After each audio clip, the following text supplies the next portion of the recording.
Assalamualaikum warahmatullahi wabarakatuh. Selamat siang semuanya. Saya Taskia Uliakida Pasa, perwakilan dari kelompok 3, akan menyampaikan materi mengenai media dan evaluasi dalam pembelajaran IPS SD bersama rekan saya Elma Yunita dan Erika Anggiani.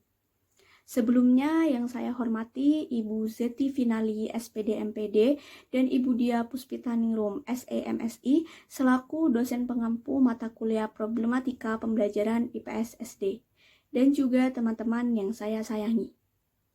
Baiklah, izinkan kami memaparkan materi mengenai media dan evaluasi dalam pembelajaran IPS SD. Pembahasan yang pertama yaitu pengertian media. Kata media berasal dari bahasa Latin yang merupakan bentuk jamak dari medium yang memiliki arti peralatan atau alat untuk mencapai sesuatu. Menurut Association for Education and Communication Technology, media merupakan alat yang dapat digunakan untuk penyampaian segala informasi. Koyoka dan Zulkarnain NST tahun 1983 mengatakan media merupakan sesuatu yang dapat digunakan untuk menyampaikan pesan yang dapat merangsang pikiran, perasaan, dan kemauan seseorang agar mendorong rasa ingin belajar. Berdasarkan beberapa pengertian tersebut, maka media dapat dikatakan sebagai alat yang dapat menyampaikan informasi dan merangsang pikiran serta perasaan siswa sehingga dapat mendukung dalam proses belajar. Dengan menggunakan media, dapat memudahkan peserta didik mendapatkan informasi serta memahami informasi sehingga tujuan yang diinginkan akan tercapai.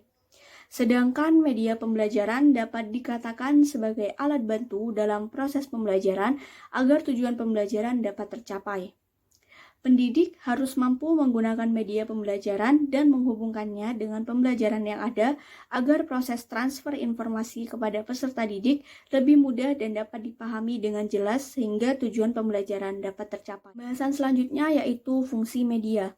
Penggunaan media menurut Basyaruddin Usman dan H. Asnawir tahun 2002 halaman 13-15 mempunyai nilai-nilai praktis yaitu yang pertama, media mengatasi keterbatasan pengalaman siswa.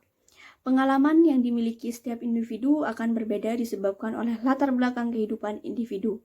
Maka dari itu, media pembelajaran dibuat agar mampu mengatasi perbedaan yang ada.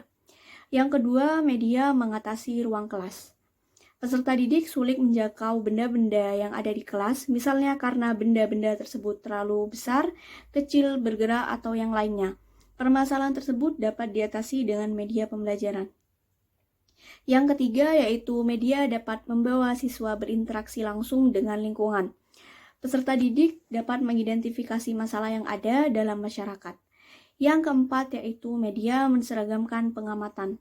Pengamatan dapat dijalankan bersama sehingga nantinya sesuai dengan tujuan pembelajaran. Yang kelima yaitu media menciptakan dasar yang benar, konkret, dan realistis. Seperti menggunakan media pembelajaran berupa film, gambar, atau benda yang lainnya yang sesuai dengan konsep yang benar. Yang keenam yaitu media dapat membangkitkan keinginan dan minat yang baru.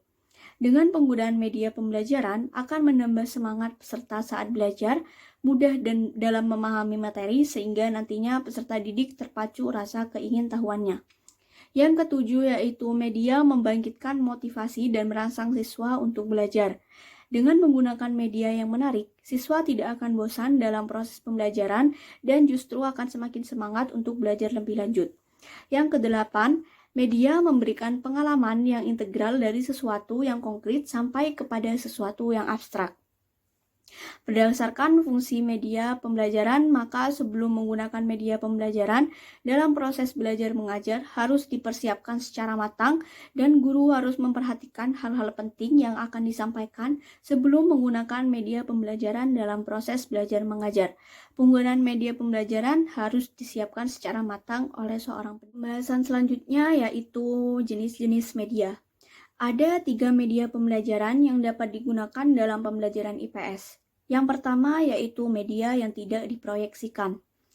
Media yang tidak berproyeksi dapat dibagi menjadi 3, yaitu yang pertama gambar diam atau still picture. Gambar berupa fotografik yang sama dengan fotografik yang mengandung unsur lokasi serta benda-benda tertentu. Contohnya peta, gunung, lereng, serta benda-benda bersejarah yang lainnya. Yang kedua yaitu bahan-bahan grafis atau graphic materials. Merupakan bahan non-fotografik yang bersifat dua dimensi dengan tujuan dirancangnya untuk mengomunikasikan pesan kepada peserta didik.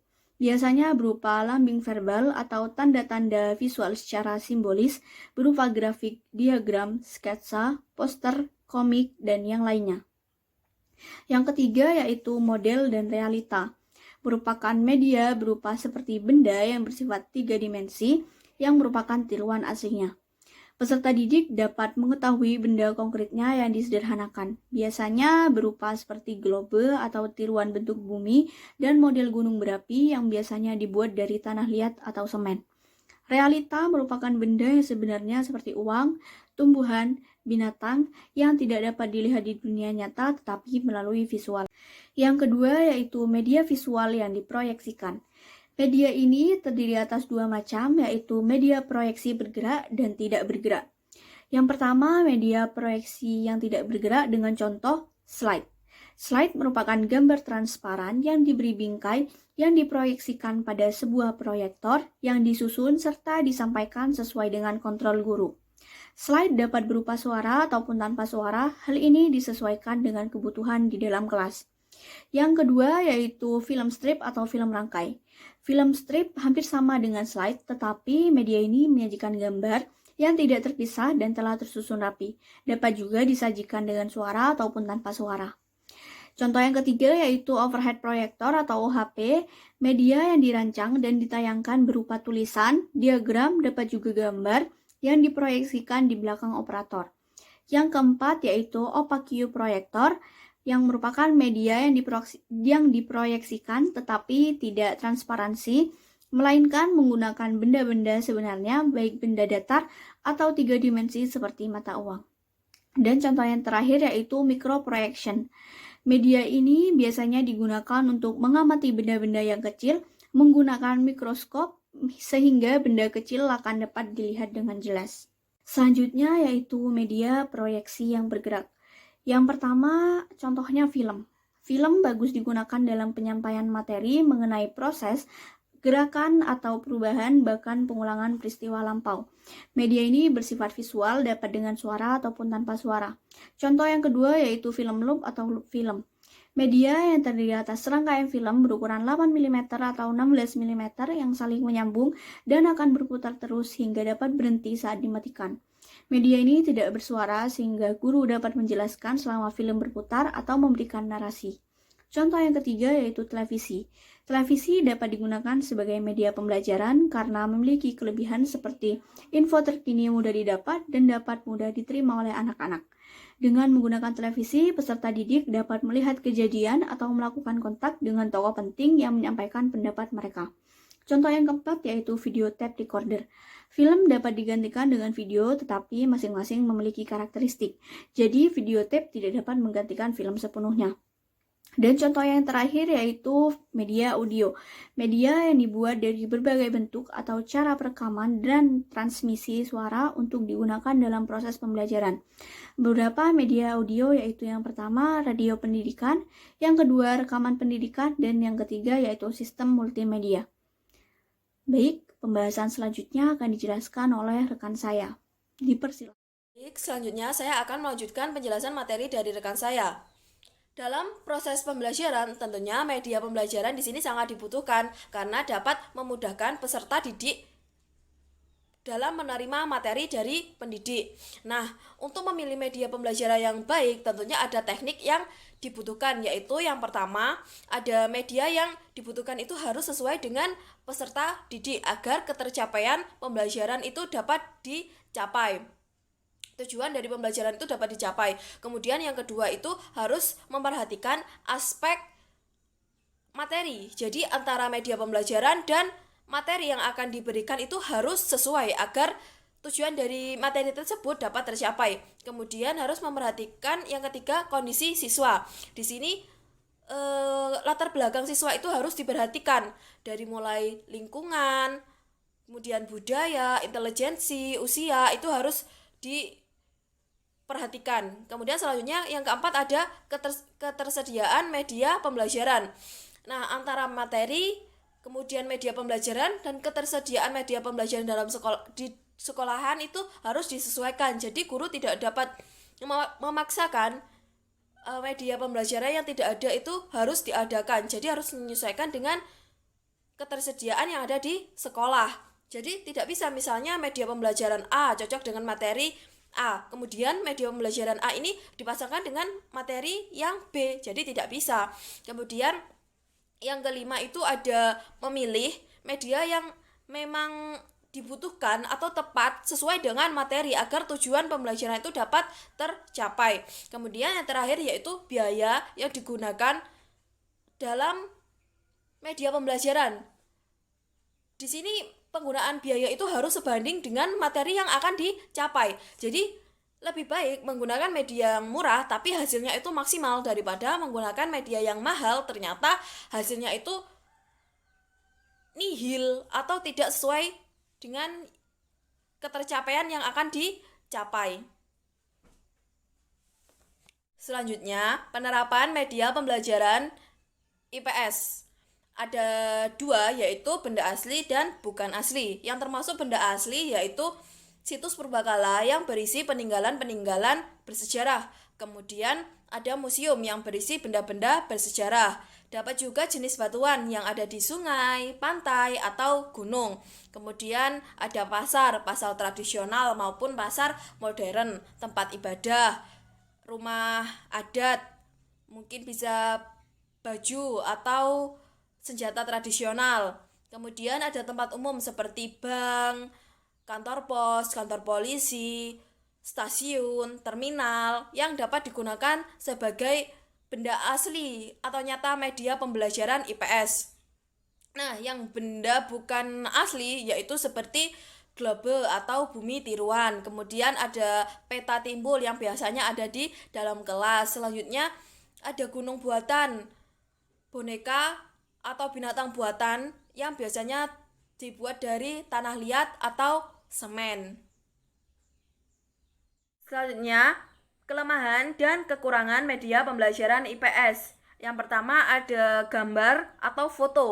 Memiliki kelebihan benda konkret, kemudian dapat mengatasi keterbatasan ruang dan waktu serta pengamatan dan mudah didapatkan, digunakan, serta murah. Kemudian kekurangannya yaitu gambar atau foto menekankan pada indera penglihatan atau mata, kemudian terlalu kompleks sehingga kurang efektif, dan ukurannya terbatas sehingga tidak dapat digunakan untuk skala besar. Selanjutnya ada media denah yang memiliki kelebihan dapat merangsang siswa untuk berpikir sesuai dengan keadaan aslinya, sederhana dan mudah digunakan. Kekurangannya yaitu membutuhkan pengetahuan yang luas serta susah dipahami oleh kelas tertentu. Media selanjutnya ada karikatur, yaitu menumbuhkan kreativitas siswa untuk berpikir kritis dan imajinasi serta menumbuhkan humor siswa di sela-sela pembelajaran. Nah, untuk kelemahannya yaitu menimbulkan kesimpulan berganda atau ketersinggungan. Selanjutnya ada media pembelajaran overhead project atau OHP yang memiliki kelebihan yaitu mudah digunakan dan murah. Kemudian dapat digunakan dalam kelas kecil ataupun besar, tidak membutuhkan ruang khusus. Nah, untuk kekurangannya yaitu membutuhkan waktu untuk mempersiapkannya, serta membutuhkan keterampilan atau ide-ide kreatif dan bervariasi. Selanjutnya ada media radio yang memiliki kelebihan yaitu harganya murah, dapat dipindahkan, kemudian memberikan informasi dan pengalaman, menambah daya imajinasi dan keterampilan menyimak siswa, mendorong kreativitas siswa untuk berpikir kreatif dan membentuk kepribadian siswa. Selanjutnya kekurangannya yaitu radio hanya bersifat satu arah dan guru susah untuk menjadwalkan karena radio itu sudah terjadwal dan tidak dapat diulang kembali. Selanjutnya, setelah melakukan serangkaian pembelajaran IPS, maka terdapat evaluasi. Menurut Kumono tahun 2001, evaluasi merupakan penilaian terhadap data yang dikumpulkan melalui kegiatan asesmen. Kemudian, menurut Calo Jensi tahun 1995, Evaluasi merupakan suatu keputusan terhadap nilai berdasarkan hasil keputusan. Menurut Zainul dan Nasution tahun 2001 menyatakan bahwa evaluasi merupakan suatu proses pengambilan keputusan dengan menggunakan informasi yang diperoleh melalui hasil belajar peserta didik, baik dari instrumen tes maupun non-tes, sehingga dapat disimpulkan bahwa evaluasi merupakan penilaian terhadap hasil belajar peserta didik yang telah disusun dan direncanakan. Materi selanjutnya akan dilanjutkan oleh rekan saya. Baik, untuk materi yang selanjutnya yaitu karakteristik evaluasi pembelajaran IPS. Yang pertama, evaluasi dengan penilaian tes. Tes dapat didefinisikan sebagai sejumlah tugas yang harus dikerjakan oleh seseorang yang akan diuji. Hasil tugas ini biasanya dilukiskan dalam bentuk angka-angka yang dalam istilah teknisnya dinamakan skor. Aspek kepribadian tersebut bisa berupa prestasi akademik, bakat, sikap, minat penyesuaian sosial, dan lain-lain. Tujuan dari evaluasi melalui penilaian tes adalah untuk mengetahui apakah seorang siswa telah menguasai atau belum menguasai bahan pelajaran yang bersangkutan.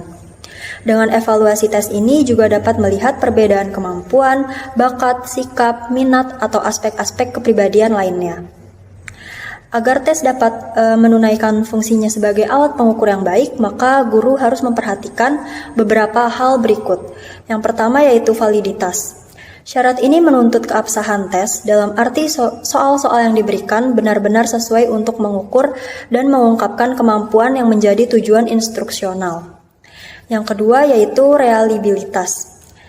Tes memberikan hasil yang konsisten dan mantap. Hasilnya tidak menunjukkan perubahan atau penyimpangan seandainya diterapkan untuk mengukur kemampuan seseorang. Yang ketiga yaitu objektivitas. Soal-soal tes harusnya memberikan hasil sebagaimana adanya, tidak dipengaruhi oleh pemberi tes atau guru yang melakukan pengukuran atau faktor pengganggu lainnya. Yang keempat yaitu efisiensi. Tes dapat dilaksanakan secara mudah, tidak memerlukan banyak waktu, tenaga, dan biaya, tetapi bisa memenuhi tujuan sebaik-baiknya.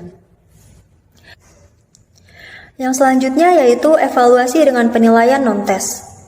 Salah satu pembaharuan pengajaran ilmu pengetahuan sosial bersangkutan dengan lingkungan tujuan yang hendak dicapainya, yang tidak terbatas dengan aspek kognitif tetapi mencakup aspek keterampilan dan juga mencakup aspek afektif. Sebagai konsekuensinya, tujuan program pembelajaran IPS harus mencakup ketiga aspek tujuan tersebut, dan guru IPS harus mampu menyelesaikan ketiga penilaian, yaitu yang pertama penilaian keterampilan. Untuk mengetahui keterampilan seseorang mengetahui sesuatu diperlukan tes perbuatan. Dalam melaksanakan tes ini perlu diperhatikan dan dibedakan antara hasil perbuatan dan proses pelaksanaan perbuatan itu sendiri. Yang kedua yaitu penilaian dengan pembuatan karangan. Dari hasil karangan siswa dapat diketahui seberapa jauh menerangkan. Karena untuk menciptakan karangan tersebut diperlukan pengetahuan dan pemahaman dari materi karangan. Dalam mengevaluasi karangan, terdapat beberapa kriteria yang dapat digunakan sebagai patokan, seperti materi, sistematika karangan, data penunjang, dan cara pengambilan keputusan. Yang ketiga yaitu penilaian dari segi afektif. Aspek ini bersangkutan dengan perasaan dan sikap seseorang terhadap suatu stimulus. Aspek tujuan afektif mempunyai kedudukan penting dalam pengajaran IPS. Karena seringkali cara dan alasan seseorang melakukan sesuatu perbuatan lebih diperhatikan daripada jenis perbuatan itu sendiri. Yang keempat yaitu skala pilihan. Skala pilihan atau ranting scales menyediakan daftar sebanyak 3-5 pilihan. Skala pilihan dapat digunakan untuk observasi, wawancara, angket, kebiasaan, dan minat. Yang kelima yaitu studi kasus.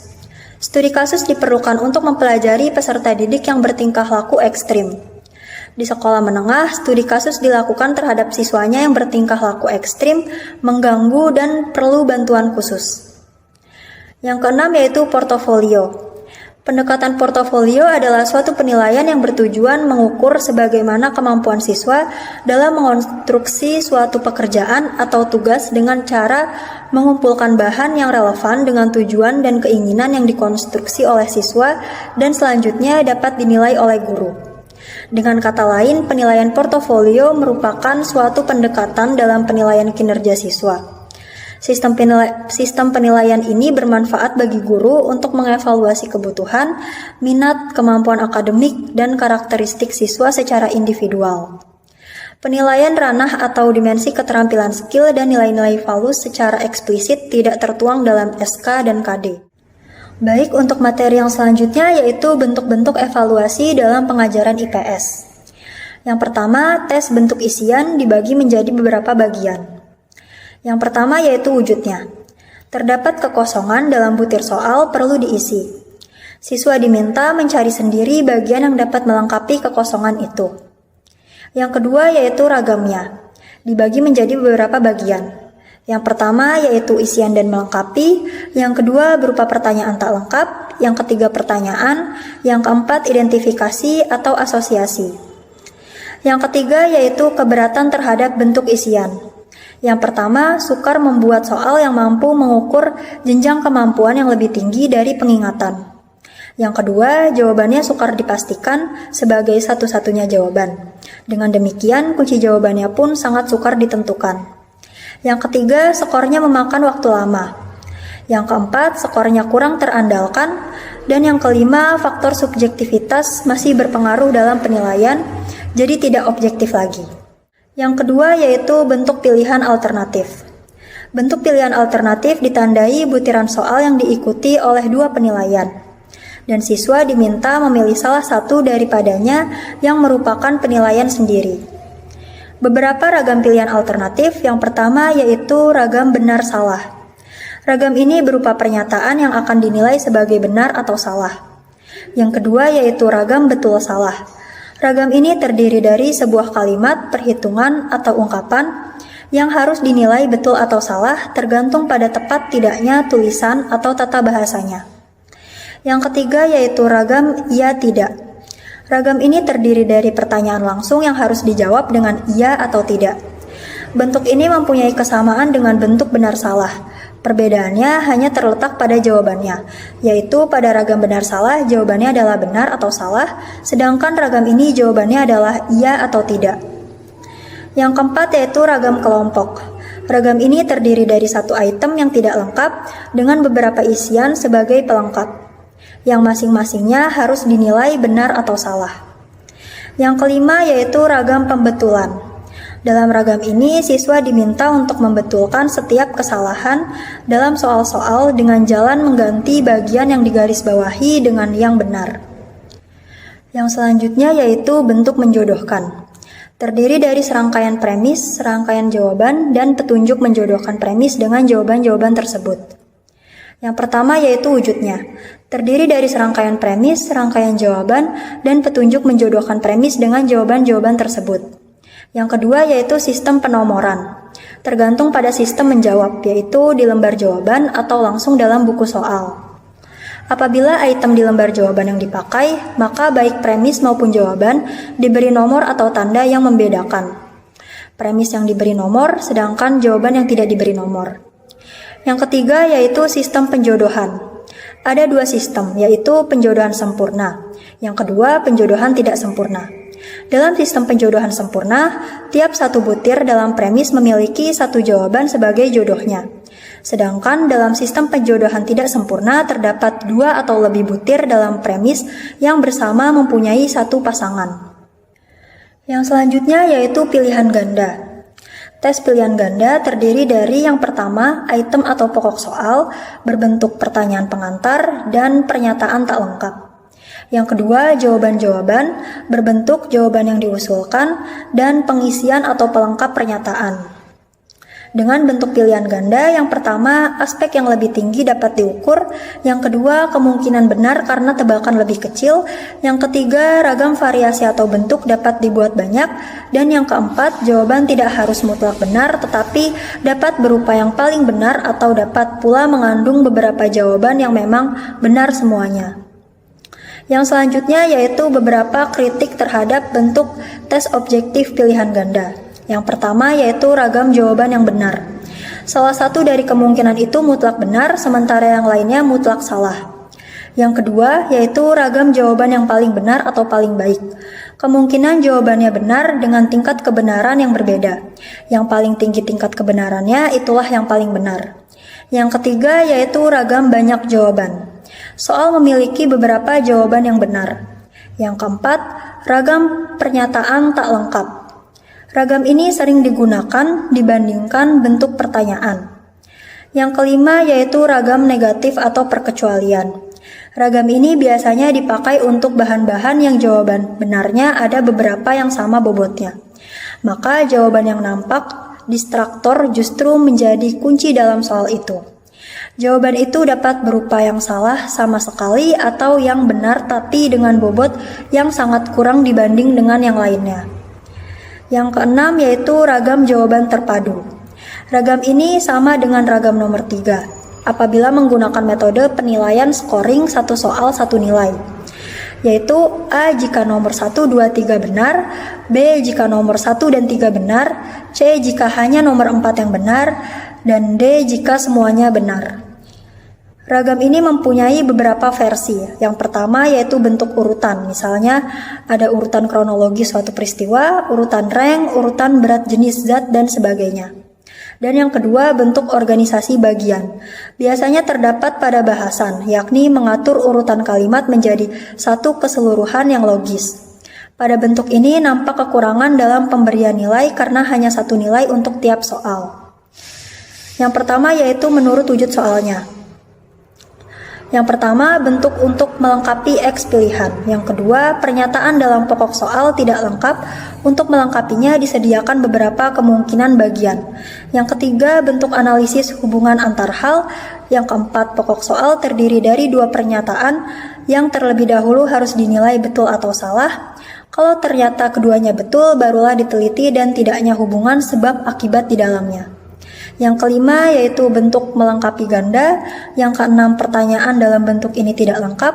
Kelengkapannya memiliki beberapa unsur yang penempatannya terpisah menurut peraturan atau ketentuan yang telah ditetapkan sebelumnya. Yang ketujuh, bentuk pemakaian gambar dan grafik. Yang kedelapan, pokok soal terdiri dari diagram, gambar atau grafik yang dijabarkan beberapa soal. Jawaban-jawaban soal tersebut harus dicari dalam diagram, gambar atau grafik itu. Yang ke-9 analisis data, dan yang ke-10 pokok soal berupa suatu masalah atau kasus yang ingin dicarikan penyelesaian atau jawabannya. Baiklah, penyampaian materi telah selesai, sehingga dapat disimpulkan bahwa media pembelajaran merupakan alat bantu dalam proses pembelajaran agar tujuan pembelajaran dapat tercapai. Penggunaan media pembelajaran sangat membantu peserta didik membangkitkan motivasi belajar dan lebih mudah memahami suatu materi pembelajaran. Seorang guru juga perlu mempersiapkan dan memperhatikan hal-hal penting sebelum menggunakan media pembelajaran dalam proses pembelajaran. Selain itu, evaluasi merupakan hal penting yang dilakukan dalam pembelajaran. Evaluasi merupakan pemberian nilai terhadap kualitas sesuatu. Evaluasi dalam pembelajaran biasanya dilakukan dalam bentuk kegiatan asesmen. Hal tersebut dapat membantu seorang guru untuk memperoleh penilaian terhadap siswa setelah dilakukan proses pembelajaran. Baik, sekian penyampaian materi dari kelompok kami. Saya Taskia Aulia Kidapasa memohon maaf jika ada kesalahan dalam berkata. Terima kasih, kurang lebihnya mohon maaf. Wassalamualaikum warahmatullahi wabarakatuh.